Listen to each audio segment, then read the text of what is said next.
नमस्कार, मैं हूं आपके साथ अनुपमा खोपरे और आप देख रहे हैं एबीसी न्यूज।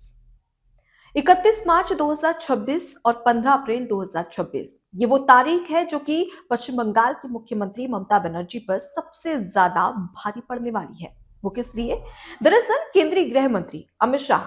जब पश्चिम बंगाल पहुंचे थे तो उस दौरान उन्होंने ममता बनर्जी की सरकार पर जमकर निशाना साधा था और घुसपैठिए जैसे मुद्दे पर जमकर हावी होते नजर आए थे। इसी बीच में उन्होंने एक तारीख दी थी, 15 अप्रैल 2026, जिसमें उन्होंने कहा था कि पश्चिम बंगाल में 15 अप्रैल 2026 के बाद बीजेपी की प्रचंड बहुमत की सरकार बनेगी और ममता बनर्जी के राज में जिस तरीके की अन्याय और जो असुरक्षा मिली है उसका बीजेपी कड़ा जवाब देगी। अब इस बीच में केंद्रीय गृह मंत्री अमित शाह ने घुसपैठिए का मुद्दा भी उठाया और साफ तौर पर बताया कि भाई असम है, त्रिपुरा है,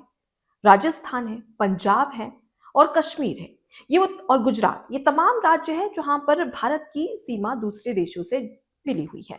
वहां से घुसपैठिए नहीं आते हैं, लेकिन पश्चिम बंगाल एक ऐसा राज्य है जहां से घुसपैठिए आ रहे हैं और सिर्फ पश्चिम बंगाल ही नहीं बल्कि पूरे भारत में आ रहा है। आखिर ये क्यों हो रहा है? सवाल उठाया गया केंद्रीय गृह मंत्री अमित शाह की ओर से। दरअसल आपको बता दें कि पश्चिम बंगाल में ऐसे 9 जिले हैं जो जिसकी सीमा जो बांग्लादेश है उससे जुड़ी हुई है और इन्हीं 9 जिलों में अभी तक बॉर्डर फेंसिंग नहीं हुई है, जिसके चलते जो घुसपैठी है वो पश्चिम बंगाल में आते हैं और इस दौरान राज्य सरकार यानी कि जो पश्चिम बंगाल की सरकार है वो हाथ पर हाथ लिए बैठे हुए है। मतलब तमाम जो घुसपैठी है वो इलीगल तरीके से पश्चिम बंगाल के जरिए पूरे भारत में फैल रहे हैं, लेकिन ममता बनर्जी इनसे सुरक्षित पश्चिम बंगाल की सीमा को बचाने की जगह उन जो घुसपैठी है उन्हें बचा रही है और एसआईआर का विरोध कर रही है। अब इस बीच में केंद्र सरकार ने साफ तौर पर बताया कि भाई जो राज्य सरकार की जो सीमा है वो केंद्र के हस्तक्षेप में नहीं आती है। इस वजह से राज्य सरकार ने जो 9 जिले जिससे कि बांग्लादेश से जो सीमा जुड़ी हुई है, इन 9 जिलों पर फेंसिंग करनी है, लेकिन राज्य सरकार इसकी इजाजत नहीं दे रही है, जिसके बाद में कोलकाता हाई कोर्ट तक ये पूरा मामला पहुंचता है और कोलकाता हाई कोर्ट एक तारीख देता है जिसमें जज ये कहते हैं कि 31 मार्च 2026 तक ये आदेश दिए जाते हैं राज्य सरकार को कि जो बीएसएफ है इस इन्हें ये जो 9 जिले की जो सीमा है जो बॉर्डर फेंसिंग के लिए सौंप दी जाए, मतलब कि वो जो जमीन है वो बीएसएफ की तरफ कर दी जाए जिससे कि वो बॉर्डर फेंसिंग कर सके और ये जो घुसपैठिए हैं जो अवैध तरीके से पश्चिम बंगाल में आ रहे हैं उन पर रोक लगाई जा सके। इसके तहत जो जज थे वो काफी गुस्से में भी थे। उन्होंने साफ तौर पर कहा कि घुसपैठिए लगातार घुस रहे हैं लेकिन इसके बावजूद कोई कार्रवाई नहीं की जा रही है, जिसके चलते वो आदेश देते हैं कि बीएसएफ को जो पश्चिम बंगाल की जो सीमा है और ये जो 9 जिले हैं वहां पर बॉर्डर फेंसिंग के लिए जमीन सौंप दी जाए।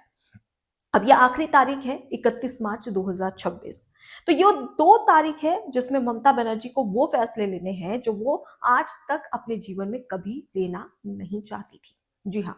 और इस बीच में आपको ये भी बता दें कि केंद्रीय गृह मंत्री अमित शाह ने साफ तौर पर सवाल उठाए कि अन्य राज्यों से जब घुसपैठिए नहीं आ रहे हैं तो पश्चिम बंगाल से ही क्यों आ रहे हैं। जैसे कि आप सभी को पता होगा कि जब एसआईआर शुरू हुआ था तो उस समय पश्चिम बंगाल की मुख्यमंत्री ममता बनर्जी ने सबसे ज्यादा सवाल खड़े किए थे, जिसके बाद में साफ तौर पर नजर आ रहा था कि इन घुसपैठियों को बचाने के लिए पश्चिम बंगाल की मुख्यमंत्री ममता बनर्जी कितनी ज्यादा चिंतित है, जिसके चलते वो दिल्ली तक पहुंच जाती है और जमकर बवाल काटती है।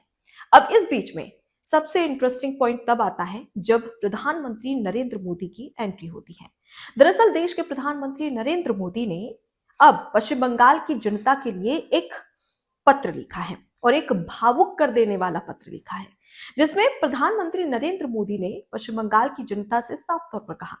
कि पश्चिम बंगाल में लगातार किस तरीके से अन्याय और कुशासन हो रहा है ये सभी को नजर आ रहा है। इसके साथ ही वो ये भी कहते नजर आते हैं कि जिस तरीके से पश्चिम बंगाल में विकास होना था वो विकास नहीं हो रही है, जिस तरीके से पश्चिम बंगाल की जनता को सुरक्षा मिलनी थी वो सुरक्षा नहीं मिल पा रही है, अव्यवस्थाएं देखने को मिल रही है। और उसके साथ ही साथ वो सोनार बांग्ला का जिक्र भी करते हैं और ये कहते हैं कि जो पश्चिम बंगाल में सोनार बांग्ला का जो हमने सपना देखा था वो सपना अभी भी अधूरा है। ऐसे में वो कहते हैं कि पश्चिम बंगाल की फिलहाल की स्थिति को मैं देखता हूं तो मुझे काफी ज्यादा चिंता होती है। ऐसे में जरूरत है कि बीजेपी की सरकार आए और इस बार जो चुनाव होगा उसमें बीजेपी को प्रचंड बहुमत से जिताए, ताकि तमाम जो मुद्दे हैं उस पर बीजेपी काम कर सके और उसके साथ ही अपनी सरकार भी बना सके।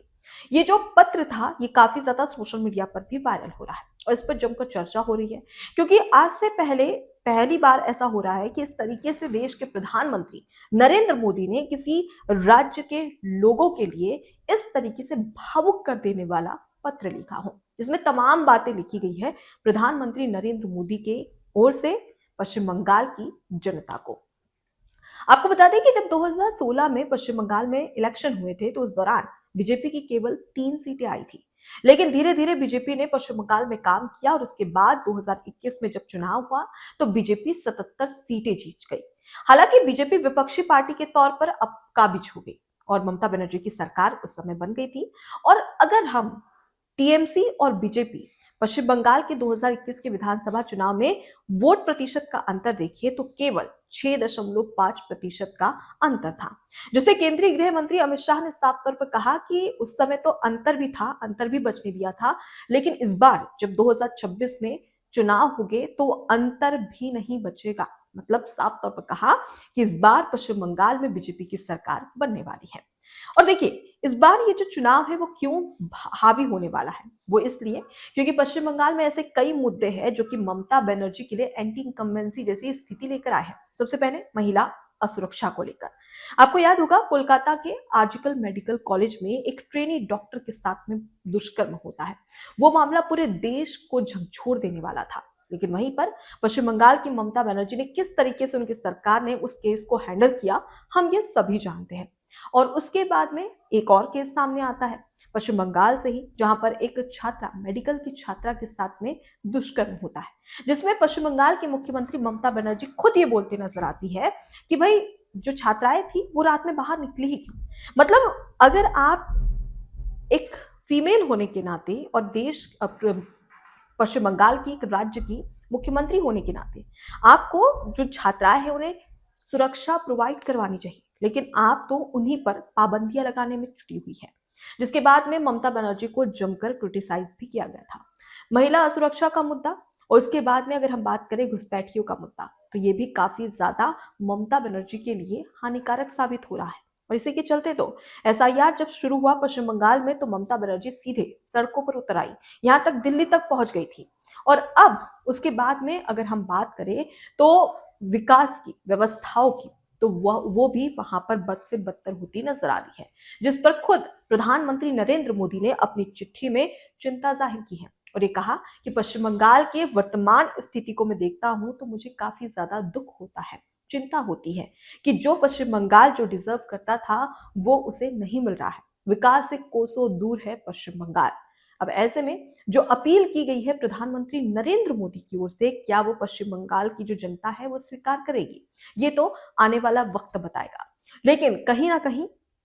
ऐसे कई मुद्दे हैं जो पश्चिम बंगाल में काफी ज्यादा हावी होते नजर आ रहे हैं ममता बनर्जी पर। अब ऐसे में देखना दिलचस्प होगा कि इस बार ममता बनर्जी क्या रणनीति लेकर आती है और क्या जो 6.5% का जो अंतर था क्या उसे बरकरार रख पाती है या फिर बीजेपी इसे तोड़ पाती है।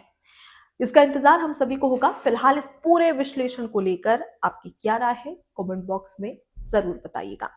नमस्कार। एबीसी हिंदी न्यूज आज ही जुड़िए हर खबर के साथ